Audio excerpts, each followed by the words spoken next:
Mesdames, Messieurs les chefs de police et représentants des pays membres de l'ONU, Mesdames, Messieurs, je tiens à remercier au nom de la délégation haïtienne et en ma qualité de commandant en chef des forces de police d'Haïti, le secrétariat général de l'ONU pour l'invitation qui nous a été faite pour participer à ce forum.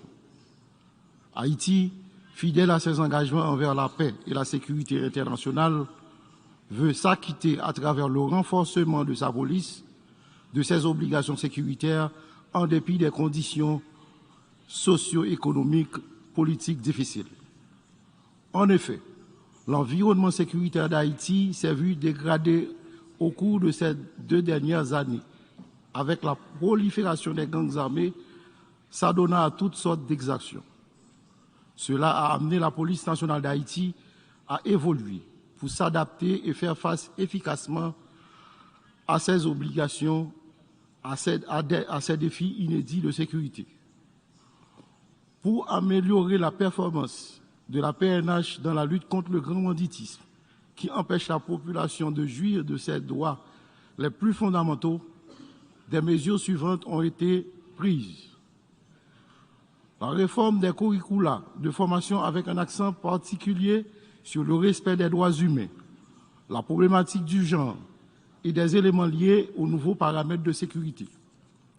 Le renforcement du commandement par la formation de nouveaux commissaires et le recrutement de la 32e promotion d'agents de police.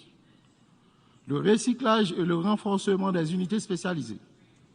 Le renforcement de l'inspection générale et la relance du processus de vetting permanent des membres de la PNH. L'adoption des mesures visant une meilleure prise en charge des besoins socio-économiques et l'institution d'une indemnité spéciale pour des policiers victimes dans des opérations spéciales anti-gang. Le renforcement de la police frontalière pour contrer les cas de traite et de trafic de personnes. Toutefois, nous soulignons qu'en dépit de ces actions, la PNH à elle seule ne peut résoudre le problème de sécurité multidimensionnelle que connaît Haïti. Cette tâche ardue requiert une synergie entre les différents acteurs de la vie nationale et les partenaires internationaux.